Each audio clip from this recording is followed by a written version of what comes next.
Eu quero, antes de tudo, render minhas homenagens a todas as lutadoras nesse Dia Internacional de Luta das Mulheres.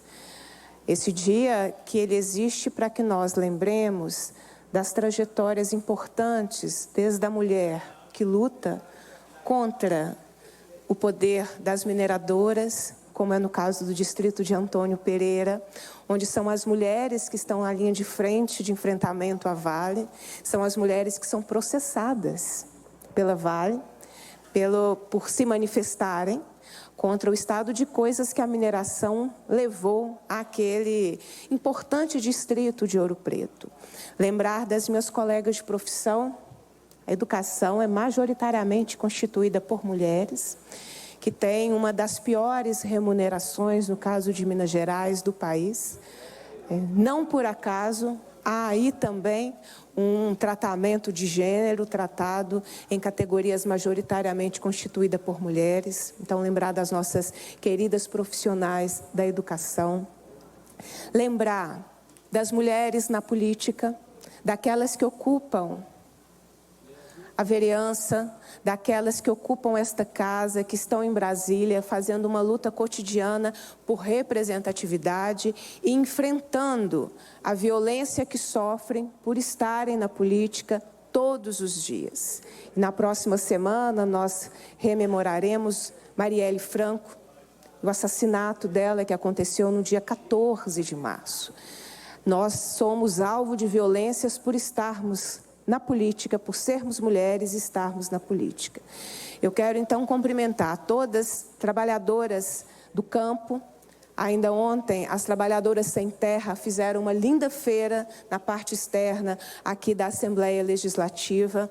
Mulheres que fazem a luta no campo, que fazem a luta plantando e colhendo o que nós comemos sem agrotóxico e fazem a luta pelo direito à terra, pelo direito à reforma agrária popular. Então, lembrar dessas mulheres é lembrar de muitas que fazem a luta, de muitas que tombaram pelo caminho, assassinadas pelas lutas que fizeram, lembrar dessas caminhadas de luta que nós fazemos. E ao lembrar dessas caminhadas, eu quero dizer da importância de nós, em Minas Gerais, termos uma legislação que enfrente a violência política contra a mulher no Estado. Hoje, nós perdemos uma oportunidade de votar em primeiro turno o projeto de lei 22.309 de 2020, que é uma autoria coletiva da deputada Andréia de Jesus, deputada Leninha, e deputada Beatriz Cerqueira, que cria o programa de enfrentamento ao assédio e violência política contra a mulher no âmbito do Estado.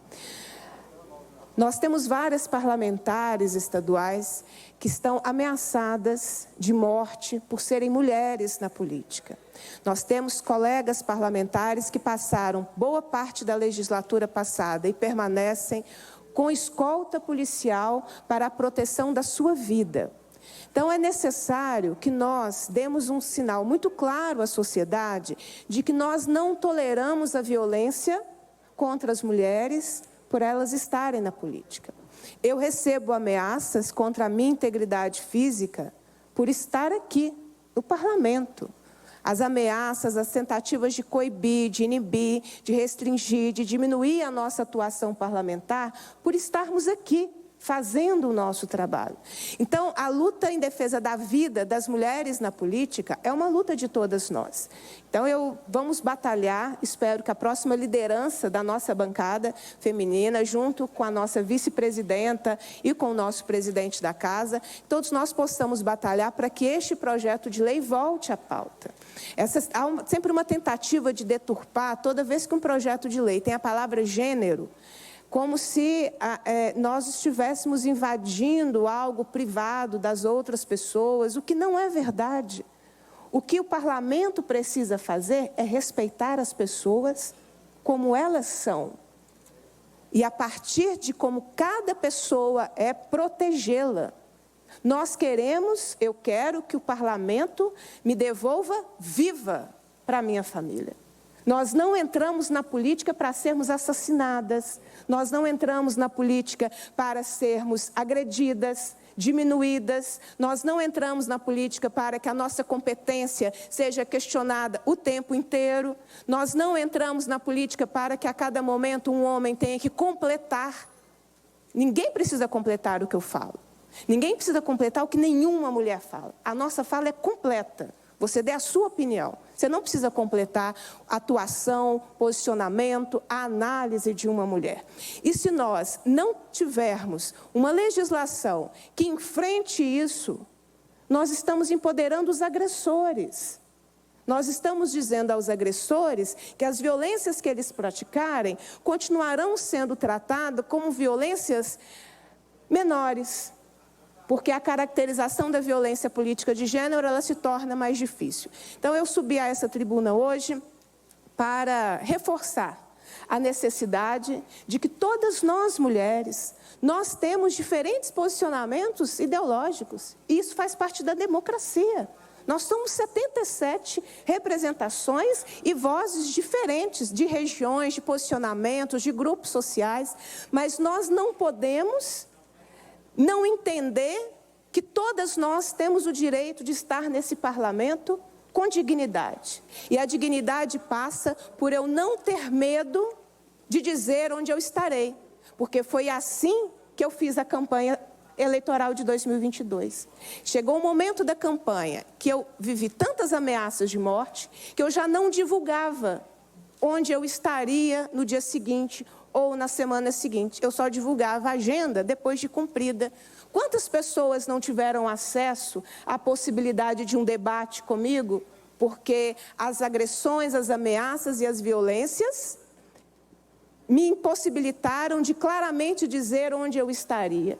Quantas atividades de rua eu deixei de fazer em 2022 porque eu não sabia se aquele indivíduo que tinha feito ameaça com uma arma na cintura, nas redes sociais, contra a minha vida, se eu o encontraria na esquina seguinte, virando a esquina. Porque esse empoderamento à violência tem repercussões reais na nossa vida. Nós conseguimos explicar às nossas famílias por que somos ameaçadas?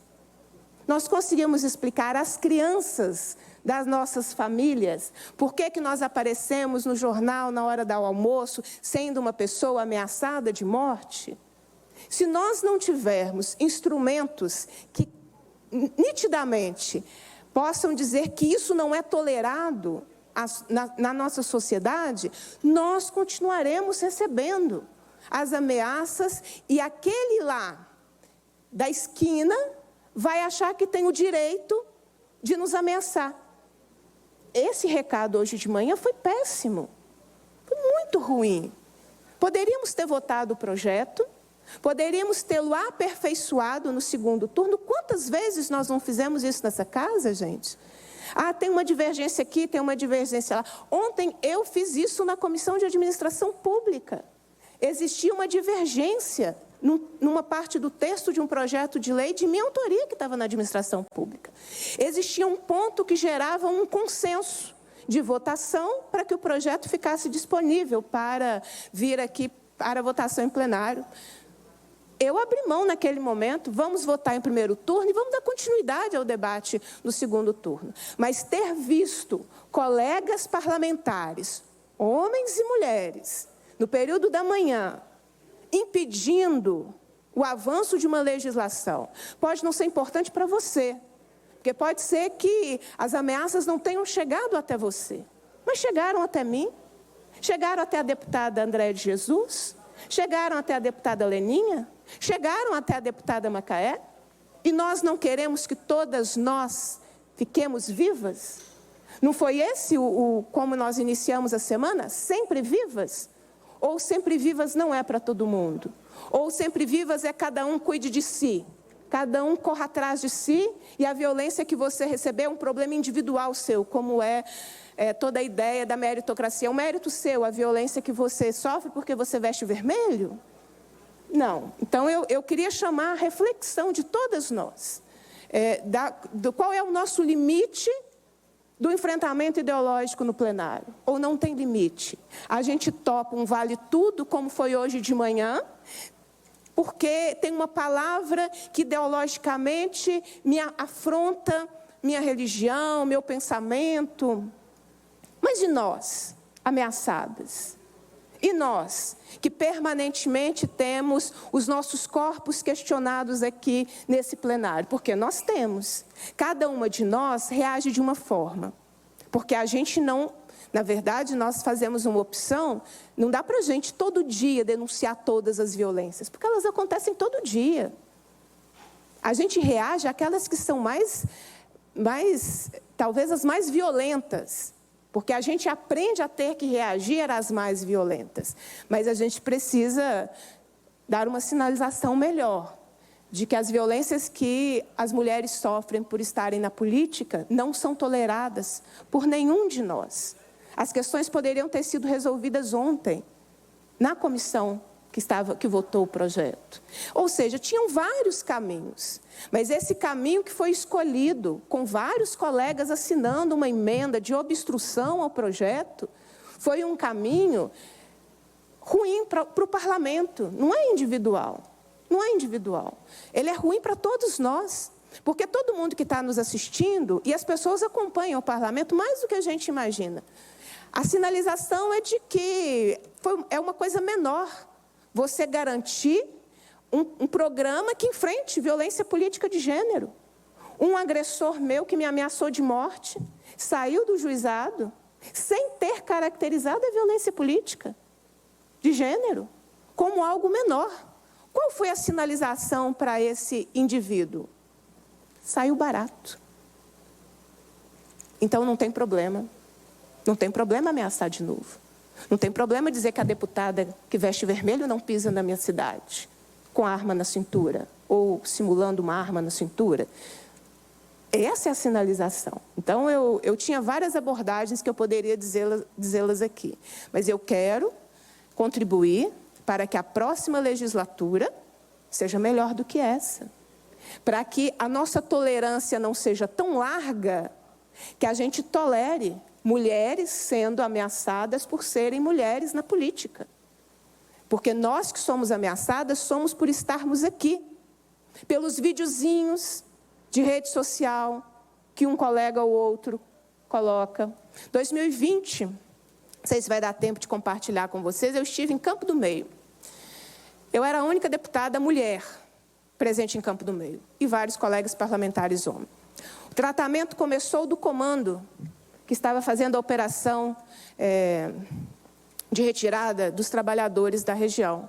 Porque a abordagem comigo foi muito mais violenta do que com o deputado que estava ao meu lado, que era um homem. A abordagem foi diferente. O agente de segurança pública que estava na minha frente filmou a abordagem. E ele repassou só a minha abordagem para a rede social de um deputado, antagônico ao projeto de sociedade que eu defendo, que passou a utilizar a rede social dele para me atacar. Isso é gatilho de violência. Porque quando um colega parlamentar faz isso, ele está empoderando as suas redes e a sua base a fazer isso. Isso era um agente de segurança pública que nunca foi responsabilizado pelo que fez, em serviço, filmando uma parlamentar mulher. A filmagem que ele fez dos meus colegas homens que estavam em Campo do Meio não foi para a rede social de ninguém. Então, nós precisamos perguntar.